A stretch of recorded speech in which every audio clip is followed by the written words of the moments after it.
Boa noite a todos, então, graça e paz, amém? Eu quero estar discorrendo com vocês a respeito do quê? A respeito da evangelização, a respeito do nosso papel em ganhar almas para o reino de Deus. E isso, o que é que a palavra nos exorta, quais são as armas que nós temos disponíveis na palavra para isso. E hoje eu quero começar com um texto que é muito bonito, que fala justamente disso, que está lá em 2 Coríntios, capítulo 3, e o versículo também é o 3. Segunda epístola do apóstolo Paulo aos Coríntios, capítulo 3. Nós vamos ler somente o versículo 3. Se todos encontraram, digam amém. Diz assim: porque já é manifesto que vós sois a carta de Cristo, ministrada por nós, escrita não com tinta, mas com o Espírito do Deus vivo, não em tábuas de pedra, mas nas tábuas da carne do coração. Somente isso aí, pode se assentar em nome do Senhor Jesus. Hoje nós vivemos na era do chats, messengers, e-mail, agora mais recentemente o WhatsApp. É a comunicação instantânea. Mas, se houvesse uma crise no setor energético, nas telecomunicações, certamente o meio mais seguro e eficiente de comunicarmos seria as boas e velhas cartas. Eu me recordo ainda de quando eu era criança, às volta e meia, tinha uma tia minha que morava em Ibitinga e chegavam umas cartas algumas vezes por ano dela. Agora as coisas estão melhores, agora ela é quem chega umas vezes por ano. Não são mais as cartas. Mas mesmo nesse tempo de dependência da internet, ainda há quem comunique via correio. Principalmente em áreas mais isoladas, onde o acesso à internet é complicado. Ou quando você precisa enviar algo físico, um malote, um pacote, você ainda se utiliza muito do correio. No texto que lemos, Paulo chama os crentes fiéis de carta de Cristo. Uma coisa interessante, antes de nós entrarmos propriamente nessas cartas, que eu quero destacar, é que Paulo diz que vós sois a carta. A carta é singular. É uma carta só. Não sou eu uma carta, o Renato outra, o Leandro outra, o Gustavo outra. Não. Nós todos somos uma carta singular. Vamos fazer uma analogia do que há numa carta com o que é proposto por Paulo. A primeira coisa que nós temos em mente quando escrevemos uma carta é um remetente. E a respeito disso, Hebreus 1:1 diz-nos o seguinte: havendo Deus antigamente falado muitas vezes e de muitas maneiras aos pais pelos profetas, a nós falou-nos nestes últimos dias pelo Filho. Nós crentes somos a carta escrita pelo Espírito Santo, cartas vivas. Se nós somos de Cristo, então o nosso objetivo é servir ao propósito dele, pois quem escreve uma carta tem um propósito a ser alcançado. Quem está escrevendo a carta? Quem é o remetente? Cristo é o remetente. É ele quem está escrevendo a carta. Porque quem se comunica no tempo presente é Cristo. No passado Deus falou através dos profetas. Hoje ele nos fala através de Jesus. Então quem quer comunicar algo a alguém é Jesus. Se eu sou a carta dele, eu tenho que servir os propósitos que estão na mente dele. A carta não escolhe o que vai conter nela e nem como ela vai servir o escritor, o remetente. Quem escolhe é ele. E o nosso remetente é Cristo. Segunda coisa que está em mente é o destinatário. Cristo está escrevendo a carta para quem? Quem precisa receber essa carta que Cristo está escrevendo ou escreveu? Quem precisa receber a carta que Cristo escreveu? Escreveu é mais correto de dizer. Marcos 16:15 diz: E disse-lhes: Ide por todo o mundo, pregai o evangelho a toda a criatura. O destinatário da carta é o mundo. A mensagem de Cristo é para o mundo, para toda a criatura, sem distinção de etnia, sexo, classe social. Cristo nos enviou ao mundo para que o mundo conhecesse a sua mensagem, que nós já recebemos. Você não recebeu o evangelho? Agora Cristo quer que você comunique o evangelho. E o remetente é o mundo, sem distinção, desde o alto executivo até o mendigo de rua. Desde o seu amigo, aquele que você quer bem, até aquele a quem você não quer bem. Você precisa comunicar a mensagem de Cristo. Você precisa comunicar a mensagem de Cristo ao mundo, a todos. Todos que cruzarem o seu caminho precisam ter a oportunidade de ouvir essa mensagem.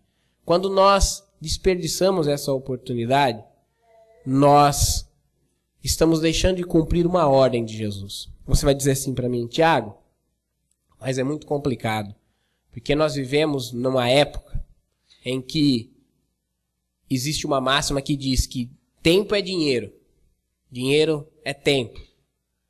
Então as pessoas não querem dar o seu tempo para ouvir essa mensagem.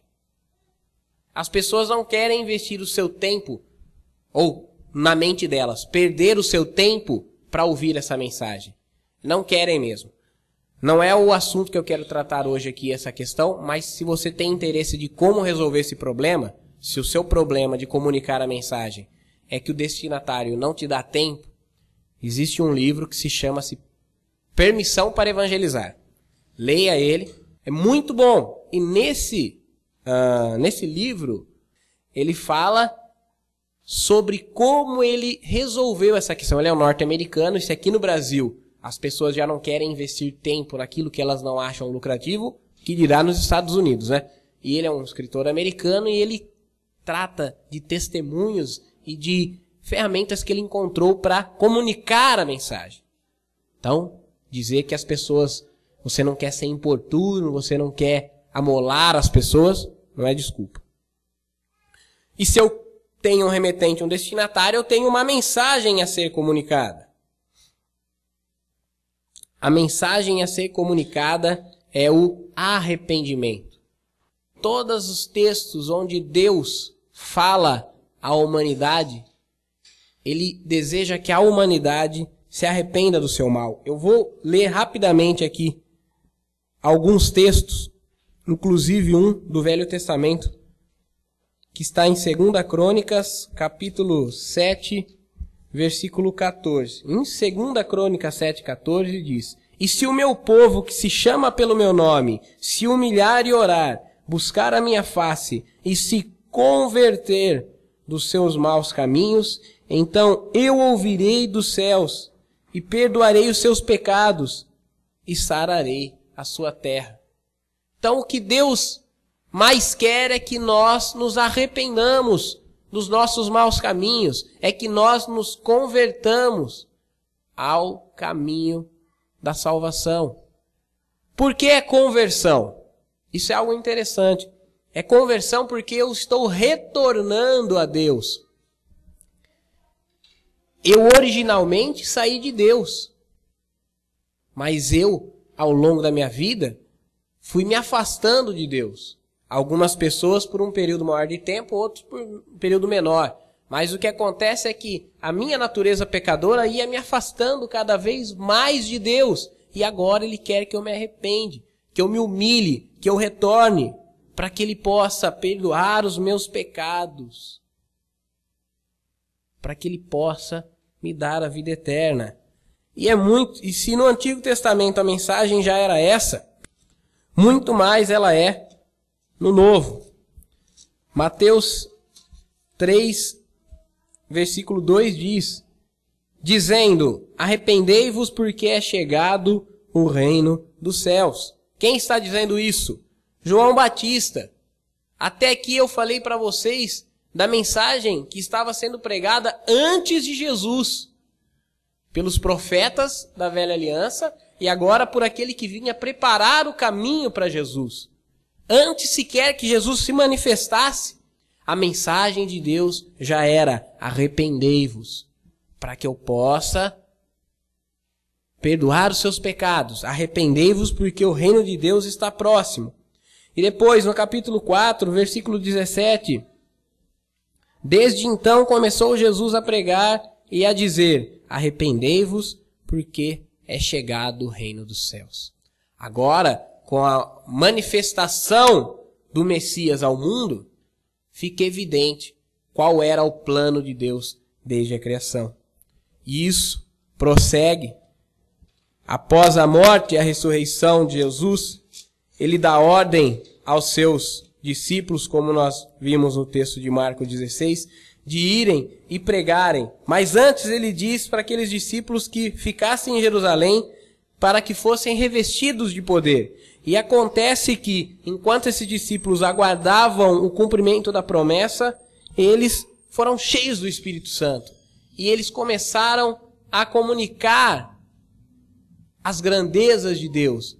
Os apóstolos, no dia de Pentecostes, receberam o Espírito Santo na plenitude e imediatamente começaram a pregar o Evangelho. Atos 2, 38 diz assim, e disse-lhe Pedro, arrependei-vos e cada um de vós seja batizado em nome de Jesus Cristo para perdão dos pecados e recebereis o dom do Espírito Santo. Então, nos profetas, João Batista, Jesus e os apóstolos, todos diziam, arrependam-se. Essa é a mensagem, arrependimento. A mensagem que a igreja deve transmitir ao mundo através dos seus membros é essa. A mensagem que confronta o homem pecador. Devemos anunciar o ano aceitável do Senhor, antes que venha o dia do Senhor. Dia de dor e de ranger de dentes. Não podemos ter receio da reação do mundo, pois o Evangelho é escândalo para os que se perdem, mas é poder de Deus para os que se salvam. Então eu não devo ter medo das chacotas, eu não devo ter medo de ser taxado de radical, eu não devo ter medo de ser taxado de fanático, porque é justamente isso que aqueles que vão se perdendo irão pensar.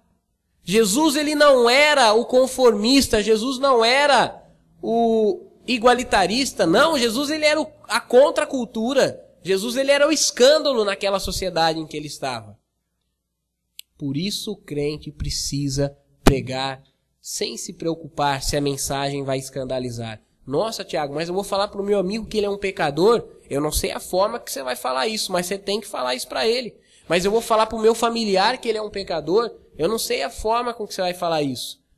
Mas você tem que comunicar isso para ele, que Deus o criou para ser santo, mas ele é pecador, isso impossibilita o plano de Deus, que Deus ama ele, por isso enviou uma solução, a solução é Cristo, e que para essa solução produzir efeito, ele precisa reconhecer, aceitar, receber essa mensagem, ter fé e ser salvo.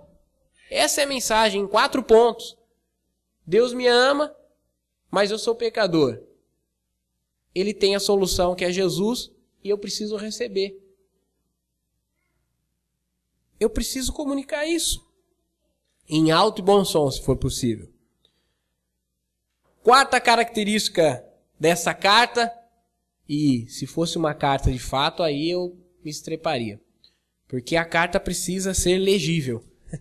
E aí, em termos de caligrafia, eu sou complicado. Mas como não é literalmente isso, apenas no sentido figurado, ainda aí no capítulo 2 de Atos, eu vou ler um trechinho do versículo 1 até o 13, diz assim. E cumpriu-se o dia de Pentecostes.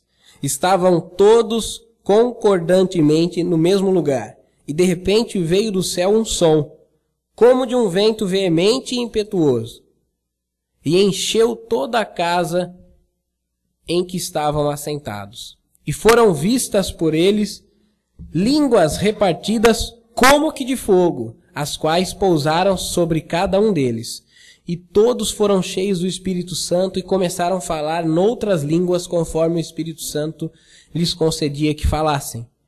E em Jerusalém estavam habitando judeus, homens religiosos de todas as nações que estavam debaixo do céu. E quando aquele som ocorreu, ajuntou-se uma grande multidão e estava confusa, porque cada um ouvia falar na sua própria língua. E todos pasmavam e se maravilhavam, dizendo uns aos outros: pois que? Não são galileus todos esses homens que estão falando? Como, pois, os ouvimos cada um na nossa própria língua em que somos nascidos?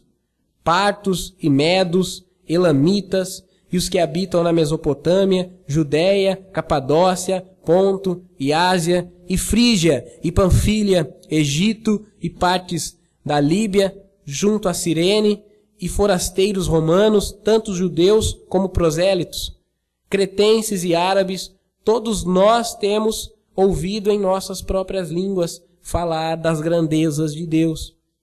E todos se maravilhavam e estavam suspensos, dizendo uns aos outros: que quer isso dizer? E outros, zombando, diziam: estão cheios de mosto. As línguas que os apóstolos, os discípulos, que foram cheios do Espírito Santo no dia de Pentecostes, as línguas que eles falavam eram idiomas de todos esses povos que são citados no próprio texto. Não eram língua de anjos, eram idiomas. Para que isso? Porque a carta precisa ser legível. A linguagem com que se comunica essa mensagem da salvação precisa ser entendida por aquele receptor. Então há uma maneira de eu comunicar ao estudante universitário, há outra maneira de eu comunicar a um cidadão comum, com baixa escolaridade, há outra maneira de eu comunicar a um jovem e há outra maneira de eu comunicar a um idoso. Eu preciso ser legível, eu preciso ter um testemunho verdadeiro. No dia de Pentecoste, o Espírito Santo foi derramado segundo a promessa de Deus. Então os apóstolos começaram a comunicar a salvação a todos os judeus em Jerusalém, nas suas próprias línguas, sem que fosse necessário intérprete. Árabes, judeus, sírios, gregos, egípcios, todos se maravilharam de que aqueles galileus pudessem comunicar-se daquela forma. O que quer dizer galileus aqui nesse texto?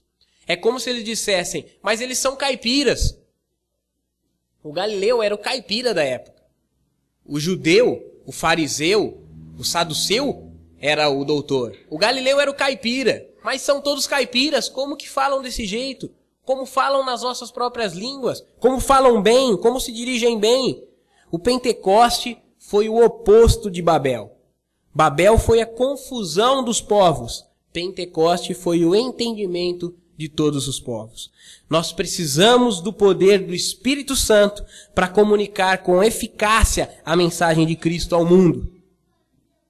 Precisamos desse poder. Aquele poder que atuou na vida de Pedro, de Filipe, de Paulo, de Silas, de Barnabé, de Marcos e de todos os outros, precisa atuar na minha. Eu preciso buscar isso. Essa é a principal promessa. Atos 1:8. Receberão a virtude do Espírito Santo que há de vir sobre vós para me ser testemunhas. Nós precisamos testemunhar. Toda carta é escrita para ser lida, mas para tal ela deve despertar a atenção do leitor.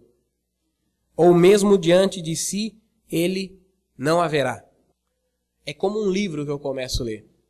Se o primeiro capítulo não me chamar a atenção, eu posso até ler mais uma tentativa de esforço, mas logo eu vou desanimar e vou, como se diz, desistir de concluir aquela leitura. Nós precisamos ser inteligíveis. Nós precisamos ser atraentes ao pecador, não com manobras e estratégias humanas, mas apenas emitindo a luz de Cristo na escuridão do mundo. Nós precisamos atrair o pecador como a luz atrai os bichinhos. A luz é sempre as mesmas. E os bichinhos sempre caem na mesma atração. Nós precisamos atrair o mundo pela luz. Porque ninguém que está em trevas, ao ver a luz, não quer se aproximar para saber o que há ali. Ele não sabe o que tem ali, mas ele quer se aproximar. E luz fala de boas obras. Luz fala de conduta. Luz fala daquilo que eu pratico. Aquele que anda no pecado, ele não vem para a luz, porque não quer que as suas obras sejam manifestas. Por isso que eu e você precisamos ser luz, porque o pecado, ele já foi destruído das nossas vidas. Primeira coisa, eu preciso ter um testemunho verdadeiro. Eu preciso ter tido esse encontro com Jesus para comunicar uma mensagem verdadeira, da qual eu tenho experiência, da qual eu tenho conhecimento prático. Quinto e último ponto que eu quero analisar aqui a respeito das cartas é que a carta, geralmente, aguarda uma resposta. Geralmente eu escrevo uma carta e fico ansioso pela resposta. Qual é a resposta disso tudo? A conversão. A palavra para conversão é techuvá. Toma cuidado com esse termo techuvá, porque existe uma seita judaizante que chama não sei o que techuvá. Não tem nada a ver com isso. Essa palavra, ela tem muitos significados. Um deles é conversão, retornar a Deus, e a outra é resposta. Se eu for dizer que a professora perguntou aos alunos e os alunos responderam as perguntas, o verbo responder aí é o mesmo que se usa para quando diz que Deus quer que o seu povo se converta. A conversão é uma resposta a esse chamamento de Deus, ao chamado ao arrependimento. A mensagem transmitida com efeito pelo poder de Deus resultará em conversão. Veja Jonas, quem era o povo de Nínive? Qual a expectativa que o próprio Jonas tinha de que o povo de Nínive se convertesse? Primeiro, porque Jonas não queria que o povo de Nínive se convertesse. Jonas queria que o povo de Nínive fosse castigado por Deus. Segundo, porque ele tinha medo que o povo de Nínive matasse ele ao ver um judeu entrando na cidade para pregar. João Batista pregando no deserto, quando ele vê que os escribas, os fariseus, os doutores da lei, vinham ser batizados junto com aquele povo comum, ele dizia: raça de víboras, quem vos ensinou a fugir da ira vindoura? João Batista comunicava que eles estavam indo lá não para ser batizado, mas para questionar se o João Batista tinha autoridade para fazer aquilo lá. Veja Jesus pregando o evangelho. Veja Pedro no dia de Pentecostes. No primeiro mês da igreja, já tinham quase 10.000 cristãos. No primeiro mês da igreja, através do ministério de Pedro. Os apóstolos, a Bíblia diz que no espaço de 2 anos, Paulo e aqueles que o acompanhavam nas suas missões pregaram o evangelho aonde hoje é a Armênia, a Turquia, toda aquela região do Oriente Próximo. Na Bíblia diz a região da Ásia Menor. Toda aquela região foi evangelizada. Sem avião, sem automóvel, sem microfone, sem programa de televisão, sem internet, num espaço de 2 anos. Todas as cidades. E outra, hein? Eles pregavam de casa em casa. Todas as residências receberam a mensagem do Evangelho através do ministério de Paulo. Todos os apóstolos, todos os discípulos, todos os pregadores do arrependimento tiveram como resultado da sua comunicação as multidões se derramando aos pés do Deus verdadeiro. A resposta natural à mensagem da cruz é a salvação das almas. A Bíblia diz que serão muitos, tantos como a areia da praia do mar. Nós não devemos ter medo dos números. Os números conspiram ao favor da igreja. Jesus diz que há um grande número. Quando Paulo chega em Corinto, Jesus diz assim: pregue neste lugar, porque eu tenho muito povo aí. Deus tem muitas almas para ganhar. Deus tem uma mensagem para transmitir ao mundo através da igreja. Uma igreja cheia do poder do Espírito Santo. Você é a carta de Cristo. Você é a carta que Cristo enviou aos seus familiares, amigos, colegas ou até mesmo qualquer desconhecido que se colocar no seu caminho. Vamos sair daqui hoje, irmãos. Falar de Cristo com testemunho verdadeiro de coisas que nós temos vivido, que nós temos praticado, alcançando as multidões, anunciando o arrependimento e a salvação. Se até hoje eu era uma carta que estava fechada, eu preciso sair do envelope e a partir de hoje começar a comunicar. Eu fico feliz com o que Deus tem feito aqui neste lugar. Eu estou feliz com o que Deus tem feito. Eu fico feliz de ver vocês aqui.